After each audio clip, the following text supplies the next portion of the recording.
Hi, it's Polly with Get Busy Thriving, and I wanted to share in this video a result of a coaching call I had yesterday with a client who I was explaining about the idea of self-love and how she could begin to grow her self-love and care for herself more. Because it was interesting, I was in a meeting today with a hypnotherapist and we're putting together a new product, and she mentioned in our conversation that she has found that people with eating disorders are some of the most subliminally suggestible people out there, which was like, wow, I never knew that. And so what that tells me is our self-talk is so important. Talking to ourselves, the thoughts that we think, we're so highly suggestive, which is great, if we can do it to negate ourselves, to beat ourselves up with.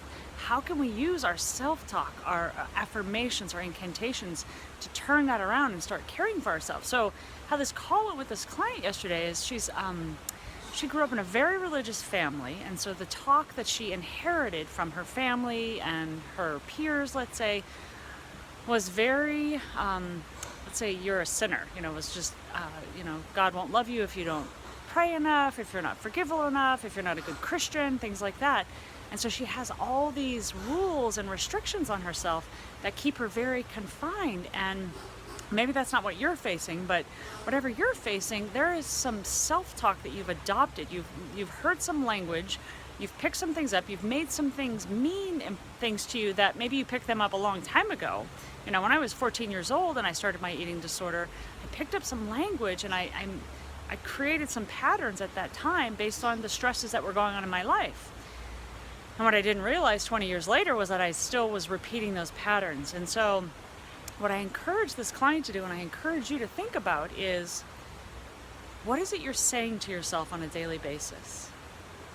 How are you treating yourself? How are you caring for this human being, this person that you are? Are you being good to yourself? And I say that, and how I explained it to this client was, if you look at overcoming an addiction or habit as like going to battle, and if you're in it, you know what I'm talking about. Like that monster, that urge that comes out of nowhere, it seems like, can be so compelling, can be so strong. And it's like, man, if I'm going to go do battle with these urges and this addiction that I have to be fully resourced. Like, I have to be full up. I gotta have my armor on. So it's like, you can't not get sleep. You can't beat yourself up and berate yourself about what happened or how good you aren't, or you can't, not take good care of yourself. Whatever that looks like. Rest, sleep at night. If you need a break, freaking take a break. If you're taking on too much stuff, stop taking stuff on. If you want to overcome this addiction or this habit that's plagued you, you need all your resources. I've been doing a lot of deep diving into willpower. Sleep deprivation is one of the biggest things that depletes our willpower. So first of all, you got to sleep.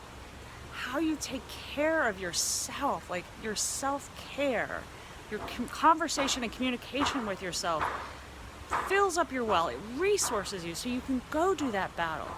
So if you are not taking good care of yourself mentally, emotionally, spiritually, physically, are you moving your body every day? Something, whether it's soft movement like walking or yoga or stretching or gardening or something that gets your body moving, or you're not doing something more active like running or hiking or swimming or something. Look at how you can be physically taking better care of yourself, nutritionally, dieting or depriving yourself of anything. I see people in Overeaters, they say, well, cut out sugar and cut out flour. Well, I'm not totally against cutting out sugar, but when you start depriving yourself of things, your mind actually starts to go backwards and it wants to rebel against that. So I'm not a huge fan of taking a lot of things out. I am a fan of getting what you need, getting what your body needs nutritionally. So take care of your nutrition needs.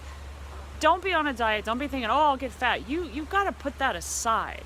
I do not weigh a pound more, or probably less, than when I had my eating disorder. So that is not an excuse. Don't think oh, I'm going to get fat. It's like, take that off the table. Take care of yourself. Get through this. Change your patterns. Oh, I'm going to gain weight if I stop smoking, or whatever. take that off the table. You can work on that later, but this addiction, you've got to break it first, and then you can work on other things. Maybe you can come back to that.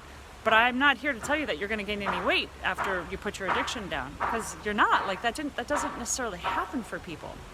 So taking good care of your vessel, mind, body, spirit. What are you doing to resource yourself spiritually? Are you actively going to church services or listening to inspirational videos? I have a morning process that if you don't do, I would encourage you to consider doing a morning routine that just gets your energy and your inspiration up each day, right?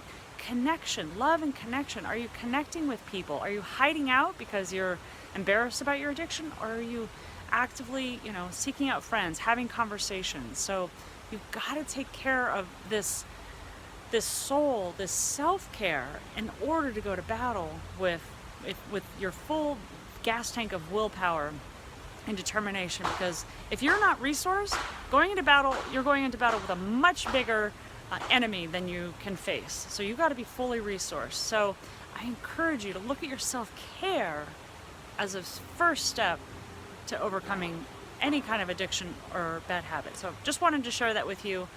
Look at your self-care first in all aspects. Work on that, and then work on those urges.